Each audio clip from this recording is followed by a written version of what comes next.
일본 정부가 수출 심사 때 우대 조치를 해주는 화이트리스트에서 한국을 제외하는 조치를 오늘 오전 강요회의에서 결정했습니다. 우리 정부의 반발에 미국이 중재까지 나섰지만 아베 총리가 결국 강행했습니다. 도쿄 연결해서 소식 들어보겠습니다. 우철희 기자. 네, 일본 도쿄 총리관저입니다. 네, 오늘 오전 강요회의 상황부터 정리해보죠. 분위기는 어땠습니까? 네, 제 뒤로 보이는 오늘 일본 총리 관저에서 오전 10시부터 일본 아베 총리와 아소 부총리 그리고 주요 강료들이 참석한 가운데 우리나라 국무회의에 해당하는 강료회의, 그러니까 각의를 열었습니다. 아무래도 두 사람에게 가장 눈길이 쏠렸습니다. 이번 결정의 최고 책임자인 아베 총리, 또 일본의 경제산업상인 세코 히로시게 일본 경제산업상에게 특히 눈길이 쏠렸는데요. 세코 경제산업상은 평소와 다르게 시종 굳은 표정을 풀지 못했습니다. 아베 총리는 입을 어금니를 꽉 깨문 표정으로 걸어오면서 취재진에게 손을 들어 보였지만 역시 표정은 심각해 보였습니다. 화이트 국가 리스트에서 한국을 제외하는 시행령 개정안은 10시에 각의가 시작된 지 10분 만에 처리가 됐습니다. 화이트 국가들은 일본에 수출할 때 우대 조치를 해주는 이른바 우방국들인데요. 현재 일본 정부가 지정한 화이트리스트 국가는 우리나라를 포함해 미국과 영국 등 27개 나라입니다. 우리나라는 지난 2004년도에 화이트리스트에 올랐는데 이번에 여기서 한국만 빼기로 결정을 한 겁니다. 네, 가계에서 결정은 됐고요. 이제 시행까지 절차가 남아있을 텐데 시간이 얼마나 남아있습니까? 네, 오늘 일본 정부가 강요회의에서 한국을 화이트 국가 리스트에서 배제하는 시행령 개정안을 통과시킨 겁니다. 이에 따라서 이제 공포 그리고 또 시행의 절차가 남아 있는데요. 공포는 일본 아베 총리가 아니라 나루히토 1왕이 하게 됩니다. 공포한 다음 21일이 지난 뒤부터 실제 시행에 들어갑니다. 일본의 세코 경제산업상은 강요회의 후에 열린 기자회견에서 오는 7일의 공포에서 28일부터 시행한다고 밝혔습니다. 세코 장관은 화이트리스트에서 한국을 제외하는 시행령 개정 의견 공모에 4만 600여 건이 들어왔고 이 가운데 90% 이상이 찬성했다고 밝혔습니다. 또 이번 조치는 한국의 수출 관리에 불충분한 것이 있었기 때문에 취한 것일 뿐 징용, 소송 관련 보복 조치가 아니라는 기존 주장을 되풀이했습니다. 자, 화이트 국가에서 우리나라가 제외됐어요.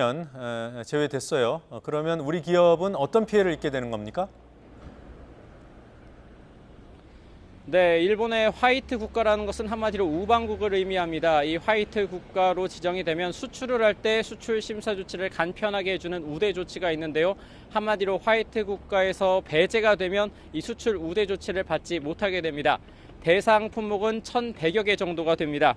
이전까지는 이 품목들을 일본 기업이 한국에 수출할 때 3년에 한 번 허가를 일본 정부에 받고 간편한 절차를 거쳐서 수출하도록 허용을 했는데 앞으로는 건별로 매번 일본 정부의 허가를 받아야 하는 겁니다. 일본 정부가 꼬투리를 잡아서 일부러 허가를 지연시키거나 안 해줄 수도 있는 겁니다.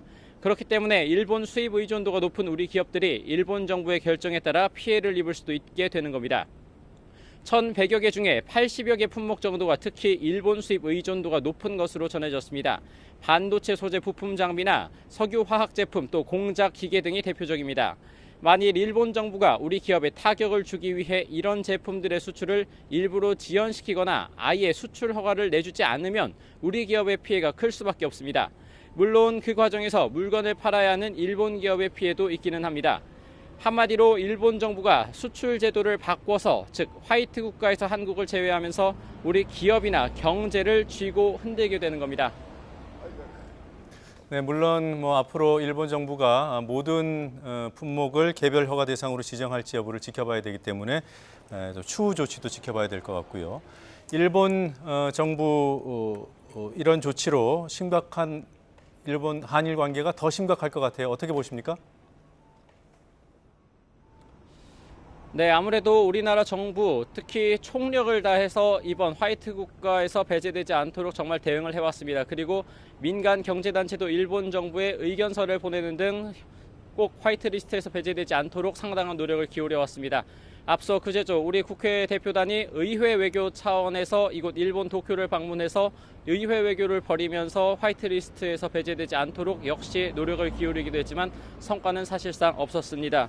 네, 이번 화이트 국가 제외 조치를 일본은 안전 보장의 문제라느니 수출 관리의 적정화라느니 이런저런 이유를 대고 있지만 사실 강제징용 배상 판결에 반발한 사실상의 보복 조치가 분명합니다.